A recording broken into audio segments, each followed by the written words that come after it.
Bihar news में स्वागत है आपका दोस्तों। मैं हूं आपके साथ महसर आलम और आप देख रहे हैं केडीबी लाइव। दोस्तों आज हो चुका है 14 सितंबर 2024। तो आज बिहार की ताजा तरीन खबरें लेकर आए हैं आपके लिए। तो चलिए दोस्तों शुरू करते हैं आज बिहार की टॉप न्यूज। दोस्तों बिहार की राजधानी पटना में लगातार डेंगू के मरीज मिल रहे हैं। इस साल अब तक एनएमसीएच में 2 मरीजों की जान जा चुकी है, जबकि 18 मरीज अभी भी भर्ती है। अगस्त में एक किशोर की जान गई थी, जबकि इस महीने में एक महिला की डेंगू से जान गई है। हालांकि पटना के एनएमसीएच में डेंगू के मरीजों के लिए बेहतर व्यवस्था की गई है। केडीबी लाइव की टीम ने एनएमसीएच में जाकर जायजा लिया तो वहाँ पता चला कि एनएमसीएच में डेंगू के मरीजों के लिए 50 बेड का अलग एक वार्ड बनाया गया है। एनएमसीएच के अधीक्षक डॉक्टर विनोद कुमार सिंह ने बताया है कि डेंगू से बचाव के लिए एनएमसीएच में सभी सुविधा उपलब्ध है। 20 बेड महिला, 20 बेड पुरुष और 10 बेड बच्चों के लिए रिजर्व रखा गया है। हालांकि उन्होंने बताया कि अभी अस्पताल में सारे बेड फुल नहीं हुए हैं। अभी डेंगू से पीड़ित 7 महिलाएं, 8 पुरुष और 3 बच्चे भर्ती है। इनका इलाज चल रहा है। बताया गया कि इस मौसम में अब तक एनएमसीएच में कुल 57 मरीज भर्ती हुए हैं।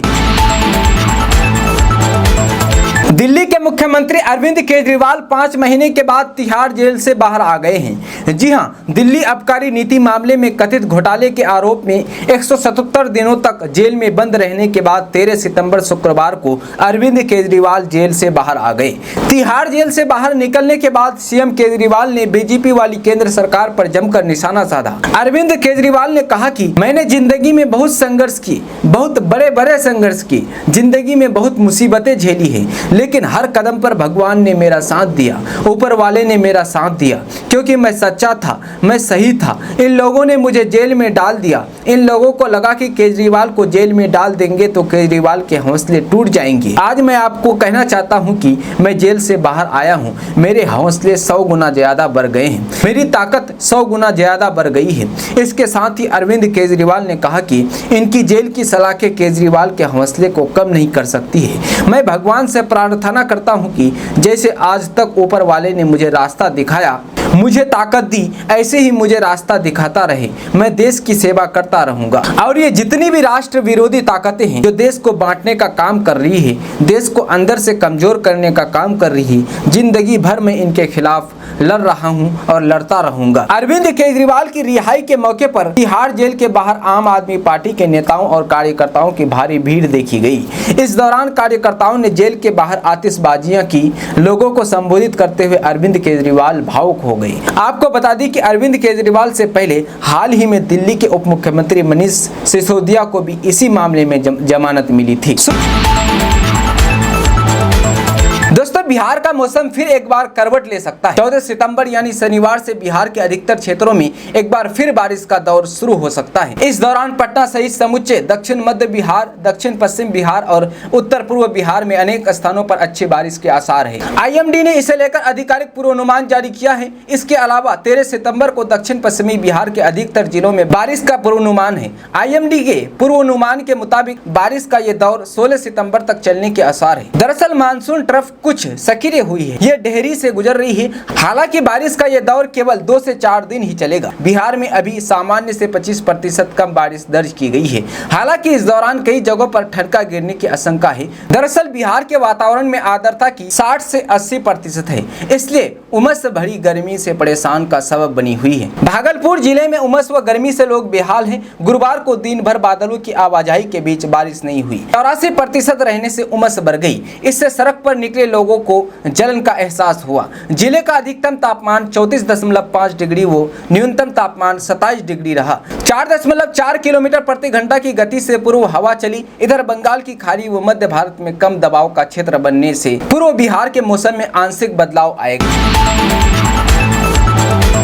दोस्तों बीते दिनों तेजस्वी यादव ने कहा था कि सीएम नीतीश जब सरकार बनाने के लिए हमसे मिलने के लिए आए थे तब वो गिड़गिड़ा रहे थे, हाथ जोड़ रहे थे। नीतीश कुमार के हाथ पैर जोड़ने वाला वीडियो मेरे पास है। जिसके बाद बिहार में सियासी बयानबाजी तेज हो गई है। बीजेपी नेताओं ने तेजस्वी यादव को चुनौती देते हुए कहा था कि अगर वीडियो है तो जारी करिए। इस पर तेजस्वी ने आज जवाब देते हुए कहा कि बीजेपी वालों को मेरे पास भेजिए, वीडियो अच्छे से दिखा देंगे और सुना भी देंगे। वीडियो मेरे पास है, बीजेपी के लोग आकर देख सकते हैं गवर्नर हाउस से रिजाइन देकर नीतीश कुमार कहां आए हुए थे। 10 सर्कुलर रोड आए हुए थे, वहां पहले से ही हमारा विधायक दल का बैठक चल रहा था और वहां पर उन्होंने बोला, वो वीडियो रिकॉर्ड है और प्रूफ है। जो बीजेपी का नेता बोल रहा है उसको मेरे पास भेज दीजिए, अच्छे से दिखा देंगे और सुना भी देंगे। ये बीजेपी के लोग क्या क्या आरोप मुख्यमंत्री पर लगाते थे, जब मुख्यमंत्री राष्ट्रीय जनता दल से हाथ मिलाते थे तो क्या क्या बोलते रहते थे। बीजेपी के लोगों को जरा हमारे पास भेज दीजिए, अच्छे से दिखा देंगे और समझा भी देंगे।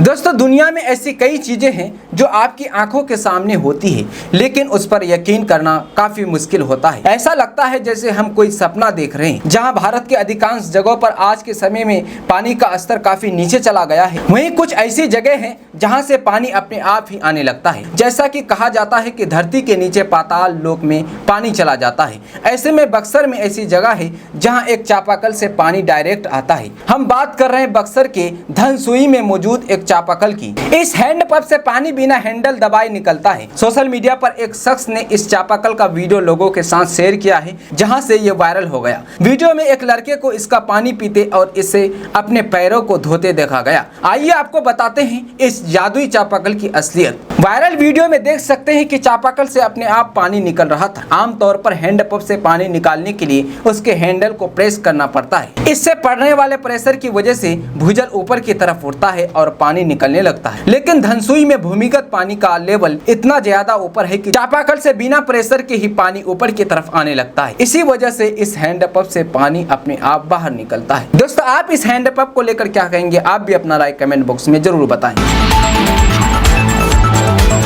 दोस्तों, बिहार में चल रहे जमीन सर्वे यानी विशेष भूमि सर्वेक्षण की प्रक्रिया पर सवाल उठने लगे। पटना हाईकोर्ट के वकीलों ने जमीन सर्वे पर सवालिया निशान खड़े कर दिए हैं। हाईकोर्ट के वरिष्ठ अधिवक्ता योगेश चंद्र वर्मा और कृष्ण प्रसाद सिंह ने मीडिया से बात करते हुए दावा किया है कि जमीन सर्वे के नाम पर लोगों को आर्थिक रूप से प्रताड़ित किया जा रहा है। जमीन मालिकों से कागजात मांगे जा रहे हैं, जबकि सरकार के पास ही हजारों एकड़ भूमि का कागजात नहीं है। ऐसे में पहले कर्मचारियों के जरिए राजस्व रिकॉर्ड, जिसमें खतियान वंशावली, रजिस्टर 2 और जमीन राजस्व रसीद आदि को दुरुस्त और अपडेट किया जाना चाहिए। उसके बाद भूमि सर्वे का काम होना चाहिए। वकीलों ने कहा कि कैडेस्ट्रल एवं रिविजनल सर्वे के बाद देश आजाद होने पर जमींदारों ने जमीन का रिटर्न दाखिल किया था। उसमें जमीन किसके पास है उसका पूरा ब्यौरा है, मगर आज कई जिलों में जमींदारों के रिटर्न उपलब्ध नहीं है। कई प्रखंड में जमाबंदी रजिस्टर 2 का पन्ना गायब या फटा हुआ है। सबसे पहले सरकार को जमींदारों के रिटर्न को सार्वजनिक करना चाहिए ताकि लोगों को पता चल सके कि 1950 में जमीन किसके पास थी। दोस्तों, बिहार में रहने वाले लोगों के लिए एक बड़ी खबर आ रही है। ताजा रिपोर्ट के मुताबिक बिहार में जमीन की जमाबंदी को लेकर नए नियम लागू कर दिए गए हैं। इस नियम के तहत बिहार में जमीन की जमाबंदी को आधार और मोबाइल नंबर से जोड़ना अब अनिवार्य है। खबर के अनुसार नए नियमों के तहत बिहार में जमीन की खरीद बिक्री के लिए जमाबंदी का आधार से लिंक होना जरूरी है। यदि ऐसा नहीं किया जाता है तो अंचल कार्यालय की ओर से जमाबंदी बंद कर दी जाएगी और जमीन की रजिस्ट्री नहीं हो सकेगी। अब बिहार में जमीन की जमाबंदी को लेकर 6 नए नियम लागू कर दिए गए हैं। नंबर 1, नए नियम के तहत बिहार में जमीन की खरीद बिक्री के लिए जमाबंदी का आधार से जुड़ा होना जरूरी है। इसको लेकर आदेश जारी कर दिया गया है। नंबर 2, बिहार में जमीन से जुड़ी गतिविधियों की जानकारी मोबाइल पर मिलती रहे, इसके लिए मोबाइल नंबर जमाबंदी में जुड़ा रहना चाहिए। नंबर 3, आपको बता दें कि जमाबंदी को आधार से जोड़ने के बाद जमीन की रजिस्ट्री की प्रक्रिया ज्यादा सुरक्षित और पारदर्शी होती है। नंबर 4, जमीन की जमाबंदी को आधार से जोड़ने के लिए भूस्वामी को स्थानीय राजस्व कर्मचारी या अंचल कार्यालय से संपर्क करना चाहिए। नंबर 5, जमाबंदी को आधार से जोड़ने के लिए भूस्वामी को संबंधित जमीन की लगान की रसीद, आधार कार्ड और मोबाइल नंबर देना होगा। नंबर 6, जमाबंदी को आधार से जोड़ने की स्थिति की जांच करने के लिए बिहार भूमि पोर्टल पर जाकर चेक आधार मोबाइल सीडिंग स्टेटस पर क्लिक कर सकते हैं। दोस्तों, बिहार के शिक्षा विभाग के अपर मुख्य सचिव सिद्धार्थ ने अचानक गुरुवार को निरीक्षण के लिए सिवान पहुंचे। उन्होंने एक स्कूल का निरीक्षण किया तो वहां 10 शिक्षक उपस्थित पाए गए और 4 शिक्षक अनुपस्थित मिले। सिद्धार्थ ने बच्चों के साथ मिड डे मील का भोजन भी किया और अपना प्लेट भी खुद साफ। अपर मुख्य सचिव ने निरीक्षण के दौरान 4 शिक्षक रूबी कुमारी, प्रखंड शिक्षक लाल बाबू सिंह, शारीरिक शिक्षक विद्यालय से अनुपस्थित पाए गए। वहीं उच्च विद्यालय माघमर में जाँच के क्रम में कुल 22 शिक्षक में से 20 शिक्षक उपस्थित पाए गए।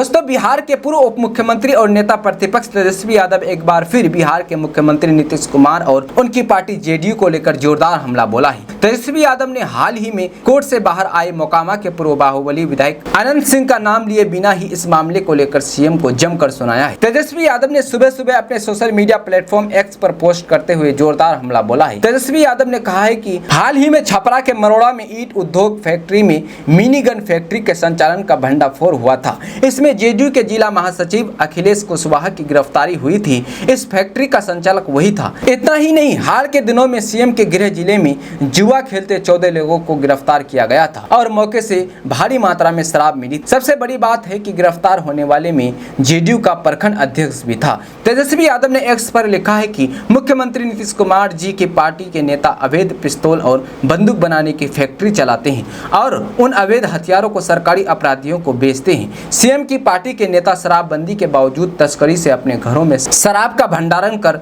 फिर पुलिस की मिली भगत से उसे बेचते हैं।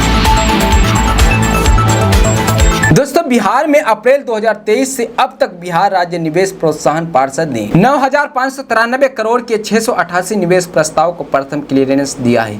इनमें से 305 इकाइयों को वित्त क्लियरेंस मिला है। खास बात ये रही है कि वित्त क्लियरेंस मिलने के बाद 303 इकाइयों के निवेश धरातल पर उतर गए हैं या उतरने को है। वहीं अब बिहार में ऐसी कंपनियों को लाने की तैयारी की जा रही है जिसका बिहार के बाजार में दबदबा है। इन कंपनियों के लिए 13 सितंबर को मुंबई में इन्वेस्टर मीट होने जा रहा है। आधिकारिक जानकारी के अनुसार उत्पादन शुरू कर रही 303 यूनिट में करीब 3,872 करोड़ का निवेश किया गया है। धरातल पर उतर रही सर्वाधिक यूनिट में खाद्य एवं प्रसंस्करण क्षेत्र की है। इन यूनिटों में करीब 3,000 से अधिक लोगों को प्रत्यक्ष तौर पर रोजगार मिलने की संभावना है। नवानगर औद्योगिक क्षेत्र में वरुण बेवरेजेज लिमिटेड की तरफ से 500 करोड़ से अधिक के मेगा प्रोजेक्ट का निर्माण कार्य प्रगति पर है, जिसको मार्च के 2025 तक पूर्ण होने की संभावना है। इससे 500 से अधिक लोगों को प्रत्यक्ष रोजगार उपलब्ध हो सकेगा।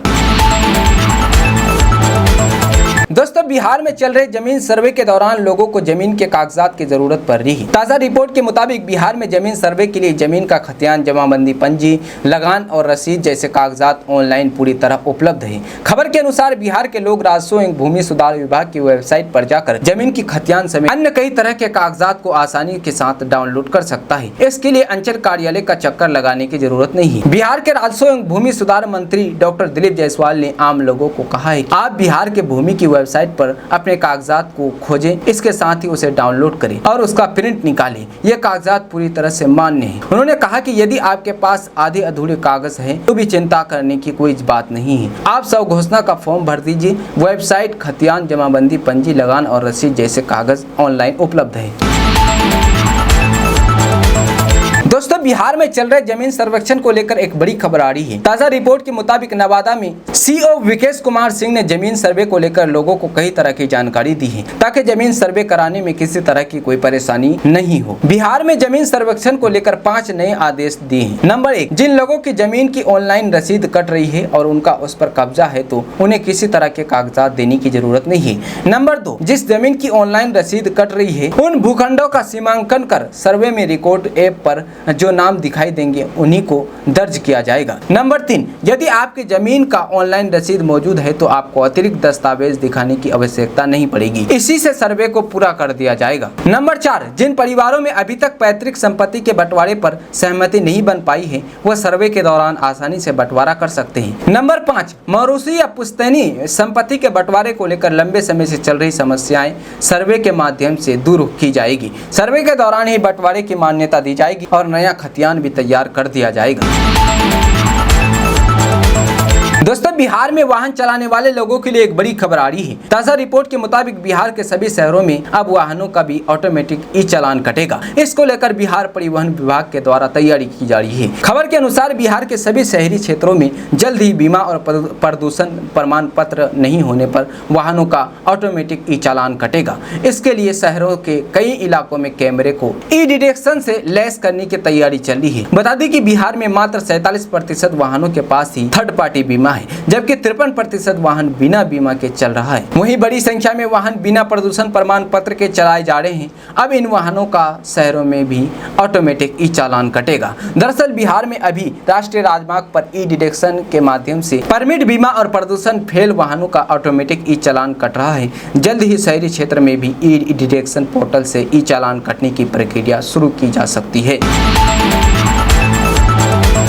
दोस्तों, गुरुवार 12 सितंबर को पूर्णिया पहुंची जनसुराज के सूत्रधार प्रशांत किशोर ने सीएए और एनआरसी के मुद्दे को जेडीयू से निकाले जाने की वजह बताई। उन्होंने प्रेस वार्ता के दौरान नीतीश कुमार को सीधे निशाने पर लिया। प्रशांत किशोर ने कहा कि आज जब मुस्लिम समाज आज असहज है तो नीतीश कुमार और जेडीयू उस समाज के साथ नहीं खड़े हैं, बल्कि वो अपनी सत्ता बचाने के लिए मुस्लिम समाज की राजनीतिक और वैचारिक विरोधी बीजेपी के साथ खड़े हैं, जिसका सबसे बड़ा उदाहरण जेडीयू का संसद में वक्फ कानून का समर्थन करना है। प्रशांत किशोर ने कहा कि जेडीयू केवल मुस्लिम समाज को कुछ एमएलसी या बोर्ड का सदस्य बनाने का लॉलीपॉप देकर उनसे उनका वोट ले लेती है, पर जब जरूरत होती है तब समाज के साथ खड़ी नहीं होती है। उन्होंने जेडीयू के मुस्लिम नेताओं से भी सवाल किया है कि वो किस आधार पर वो जेडीयू का साथ दे रहे हैं, जबकि जेडीयू संसद में वक्फ जैसा कानून समर्थन कर रही है, जिससे पूरा मुस्लिम समाज आज असहज महसूस कर रहा है। उन्होंने कहा कि जेडीयू आज उसी बीजेपी के साथ गठबंधन में शामिल हो गई है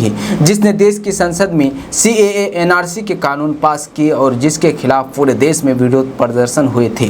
फिर भी नीतीश कुमार ने अपनी कुर्सी बचाए रखने के लिए बीजेपी के साथ गठबंधन किया। बिहार में रहने वाले लोगों के लिए एक बड़ी खबर आ रही है। ताज़ा रिपोर्ट के मुताबिक बिहार के विभिन्न अस्पतालों और मेडिकल कॉलेज अस्पतालों में फ्री दवा उपलब्ध कराने के लिए राज्य के 27 जिलों में औषधि भंडार केंद्र खोला जाएगा। खबर के अनुसार पहले चरण में बिहार के 20 जिलों में औषधि भंडार केंद्र का निर्माण किया जाएगा, जबकि दूसरे चरण में शेष 7 अन्य जिलों में औषधि भंडार केंद्र बनाए जाएंगे। बता दें कि एक औषधि भंडार केंद्र के निर्माण पर 85 लाख रुपए खर्च किया जाएगा। स्वास्थ्य विभाग ने राज्य के सभी जिलों के सिविल सर्जनों को निर्देश देते हुए कहा कि राज्य के सदर अस्पताल या सिविल सर्जन कार्यालय में कम से कम 8000 वर्ग फीट जगह चिन्हित कर विभाग को इसकी जानकारी दे, ताकि औषधि भंडार केंद्र का निर्माण किया जा सके। दोस्तों, दिसंबर 1971 से बिहार में रह रहे बांग्लादेशी शरणार्थियों की खोज हो रही है। केंद्रीय गृह मंत्रालय ने इसको लेकर रिपोर्ट तलब की है। पुलिस ने भागलपुर और राजधानी पटना सहित सभी जिलों को बांग्लादेशी शरणार्थियों की खोज कर उनकी रिपोर्ट तैयार कर भेजने को कहा है। आधे से ज्यादा जिलों ने रिपोर्ट नहीं सौंपी है। उक्त शरणार्थियों का पता चलने के बाद मुख्यालय के स्तर से रिपोर्ट गृह मंत्रालय को भेजी जाएगी। बिहार में रह रहे बांग्लादेशी शरणार्थियों की पहचान कर रिपोर्ट सौंपने वाले जिलों की संख्या 11 है, जिनमें बांका, भोजपुर, औरंगाबाद, जमुई, बेगूसराय, समस्तीपुर, लखीसराय, नवगछिया, सहरसा, कटिहार और शेखपुरा शामिल है। जिन जिलों से अभी तक शरणार्थियों की रिपोर्ट मुख्यालय को नहीं सौंपी गई है, उनमें राजधानी पटना के अलावा अररिया, अरवल, भागलपुर, बक्सर, दरभंगा, पूर्वी चंपारण, गया, गोपालगंज, कैमूर, भभुआ, कटिहार, किशनगंज, खगड़िया, मधेपुरा, मुंगेर, मुजफ्फरपुर, नवादा, नालंदा, पूर्णिया, रोहतास, शिवहर, सारण, सीतामढ़ी, वैशाली, मधुबनी और पश्चिमी चंपारण शामिल है। दोस्तों, बिहार के सरकारी अस्पतालों की हालत किसी से छिपी हुई नहीं है। अक्सर सरकारी अस्पतालों की लापरवाही के कारण लोगों की जान जाने की खबर सामने आती रही है। ताजा मामला भागलपुर से सामने आया है, जहां ऑक्सीजन के अभाव में एक नवजात बच्चे की जान चली गई। अस्पताल में ऑक्सीजन तो उपलब्ध थी, लेकिन बिजली कटने के आधे घंटे के बाद भी जनरेटर स्टार्ट नहीं किया गया, जिसके कारण तड़प तड़प कर उसकी मौत हो गई। दरअसल पूरा मामला नवगछिया सामुदायिक अस्पताल रंगरा का है। बताया जा रहा है कि मधेपुरा के रहने वाले मोहम्मद सऊद आलम अपनी पत्नी को परसों पीड़ा के बाद उसे लेकर रंगरा सामुदायिक अस्पताल पहुंचे थे। बच्चे के जन्म लेने के बाद उसे ऑक्सीजन लगाया गया था। इसी बीच अचानक बिजली कट गई। बिजली कटने के बाद बच्चे को ऑक्सीजन की सप्लाई रुक गई। परिजनों ने अस्पताल में मौजूद स्वास्थ्य कर्मियों से जनरेटर चालू करने की गुजारिश की, लेकिन किसी ने उनकी बात नहीं सुनी।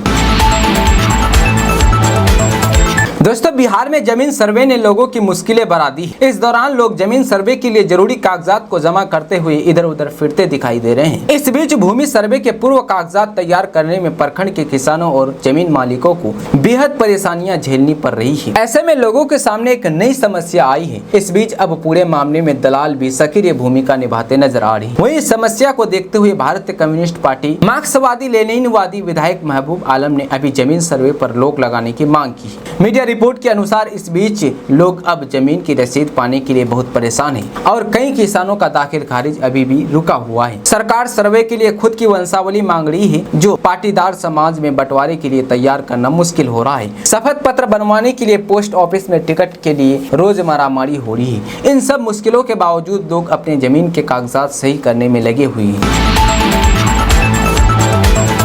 दोस्तों, तेजस्वी यादव ने बिहार के लोगों के लिए एक चुनावी वादा किया है, मुफ्त बिजली देने का। इसी बातें अरविंद केजरीवाल की स्टाइल वाली राजनीति से निकल कर आई है और बिहार में जनसुराज अभियान चला रहे प्रशांत किशोर को भी कुछ अरविंद केजरीवाल की पॉलिटिकल लाइन पर ही आगे बढ़ते देखा जा रहा है। वैसे प्रशांत किशोर खुद को अरविंद केजरीवाल के रास्ते राजनीति में आने की बात से इनकार करते हैं। पीके के नाम से मशहूर प्रशांत किशोर का कहना है कि वो अरविंद केजरीवाल की तरह आंदोलन के रास्ते नहीं आ रहे हैं, बल्कि जनसुराज अभियान लोगों को जागरूक करने की कोशिश कर रहा है। बिहार के लोग पहले से ही राजनीतिक रूप से सजग और समझदार माने जाते हैं, फिर भी प्रशांत किशोर बिहार के नेताओं की राजनीति को लेकर जिस तरह से जागरूक करने की कोशिश कर रहे हैं वो थोड़ा अलग है। जब से वो जनसुराज यात्रा पर निकले हैं, अक्सर नीतीश कुमार की खामियां गिनाते हैं और ज्यादातर वक्त यही दोहराते रहते हैं कि बिहार के लोग किसी नब्बे फेल नेता को सत्ता क्यों सौंपना चाहते हैं।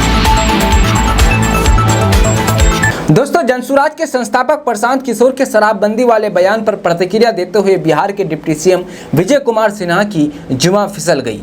जी हां, लखीसराय में मीडिया से बात करते हुए डिप्टी सीएम विजय कुमार सिन्हा ने शराबबंदी को समाज के लिए अभिशाप बताया। इतना ही नहीं, विजय कुमार सिन्हा ने कहा कि ये पूरे सदन और बिहार के लोगों ने तय किया है, शराबबंदी को सबने मिलकर हटाया है। दरअसल बिहार के डिप्टी सीएम लखीसराय में प्रशांत किशोर के शराबबंदी वाले बयान पर प्रतिक्रिया दे रहे थे। इस दौरान उनकी जुबान फिसल गई। हालांकि बाद में उन्होंने यह साफ कहा कि शराबबंदी लागू होने से क्या कुछ बदला है, लेकिन ऐसे में सवाल ये उठता है कि इतने लंबे राजनीतिक अनुभव के बावजूद इस तरह के गंभीर प्रश्नों पर नेता की जुबान कैसे फिसल गई। दोस्तों, भागलपुर में 20 एकड़ जमीन में राष्ट्रीय लेवल का स्टेडियम बनेगा। स्टेडियम में 15 खेलों की सुविधा होगी। इसके लिए जमीन की तलाश शुरू कर दी गई है। ये भागलपुर प्रमंडल का इकलौता स्टेडियम होगा जहां पढ़ाई हर तरह के आउटडोर और इंडोर खेल खेलने की सुविधा होगी। खिलाड़ी यहां अभ्यास कर सकेंगे, संबंधित खेलों की प्रतियोगिताओं में भाग ले सकेंगे। देश भर के खिलाड़ियों का यहाँ जुटान होगा। राष्ट्रीय स्टेडियम निर्माण के लिए कम से कम 20 एकड़ जमीन की तलाश की जा रही है। सरकारी जमीन नहीं मिलने पर निजी भूमि चिन्हित की जाएगी। जमीन का प्रस्ताव उपलब्ध कराने का निर्देश जिलाधिकारी ने गोराडीह, साबोर, नाथनगर व जगदीशपुर के सीईओ को दिया है। दोस्तों, भाजपा के प्रदेश अध्यक्ष सह बिहार के राजस्व और भूमि सुधार मंत्री डॉक्टर दिलीप जायसवाल ने आज कहा कि मुख्यमंत्री नीतीश कुमार को हर समय चिंता रहती है कि बिहार के हर घर तक विकास की रोशनी पहुंचे। उन्होंने कहा कि यही कारण है कि इन दिनों मुख्यमंत्री प्रदेश के विभिन्न इलाकों में अधिकारियों के साथ जा रहे हैं और विकास योजनाओं को देख रहे हैं। उन्होंने सवाल उठाते हुए कहा कि इससे विपक्ष को चिंता क्यों हो रही। पत्रकारों से चर्चा करते हुए उन्होंने कहा कि विपक्ष विकास को लेकर उंगली नहीं उठा सकता है। उन्होंने कहा कि पहले पटना में एक चिरैया टांड पुल हुआ करता था, अब कई फ्लाईओवर है। इसी तरह पहले गंगा नदी पर एक पुल था, आज गंगा नदी के ऊपर कितने सारे पुल बन गए हैं। भाजपा प्रदेश अध्यक्ष डॉक्टर दिलीप कुमार जायसवाल ने कहा कि प्रधानमंत्री नरेंद्र मोदी ने बिहार के विकास के लिए पिटारा खोल दिया है। पहले विपक्ष विशेष राज्य की बात करता था, लेकिन आज उनको नैतिक अधिकार भी नहीं है कि वो विशेष राज्य के दर्जे की मांग करे। दोस्तों, कांग्रेस के राष्ट्रीय अध्यक्ष मल्लिकार्जुन खड़गे के केंद्र सरकार की एक टांग टूट चुकी वाले बयान को आरजेडी का साथ मिला है। आरजेडी विधायक भाई वीरेंद्र ने IANS से खास बातचीत में कहा कि केंद्र में इस समय जो सरकार है वो बहुत ही कमजोर है। बीजेपी पर आरोप लगाते हुए उन्होंने कहा कि उनका काम देश में जाति और धार्मिक उन्माद फैलाने का है। बीजेपी का विरोध तो उनके सहयोगी दल भी कर रहे हैं। वह दिन दूर नहीं है जब यह सरकार अल्पमत में आने के बाद गिर जाएगी। आपको बस थोड़ा सा इंतजार करना होगा, कुछ दिनों बाद ये सरकार भी गिर जाएगी। आरजेडी नेता भाई वीरेंद्र ने बातचीत में कहा कि केंद्र में एक कमजोर सरकार चल रही है। कई सहयोगी दलों की मदद से बीजेपी ने केंद्र में सरकार बनाई है। इनका नारा था 400 पार, लेकिन जनता ने उन्हें सिर्फ 240 सीटों पर ही समेट दिया। कई सीटों पर अगर बेईमानी नहीं होती तो बीजेपी 200 सीटों के अंदर ही सिमट कर रह जाती। उन्होंने मल्लिकार्जुन खड़गे के 20 सीट वाले बयान का जिक्र करते हुए आगे कहा कि जिस तरह से इन्होंने विपक्ष को परेशान किया और लुटेरों तथा भ्रष्टाचारियों को अपने दल में जगह दी है। दोस्तों, बिहार में जमीन सर्वे के बीच बड़ी खबर सामने आ रही है। कई जगह मुखिया और सरपंच वंशावली बनाने में धोखा दे रहे हैं। अगर आप अलर्ट नहीं रहेंगे तो आपके साथ भी खेला हो सकता है। डीएम उदित सिन्हा ने लगातार दूसरे दिन गुरुवार को भी जनता दरबार आयोजित कर लोगों की समस्याओं को सुना। फरियादी एक एक कर अपना आवेदन डीएम के पास लेकर गई। आवेदन को बारीकी से पढ़कर समस्याओं के निष्पादन के लिए संबंधित विभागों के अधिकारी को निर्देश दिया। तिलौथू थाना के बडीहा निवासी मिथिलेश कुमार ने पंचायत के मुखिया व सरपंच पर उनके वंशावली में अन्य व्यक्ति का नाम जोड़ने की शिकायत की। मिथिलेश बताते हैं कि वह 4 भाई और 2 बहन हैं। जमीन के लालच में मुखिया और सरपंच ने गलत वंशावली बना दिया है। मामले को संज्ञान में लेते हुए डीएम ने जिला बंदोबस्त पदाधिकारी को जांच कर आवश्यक कार्रवाई करने का निर्देश दिया है।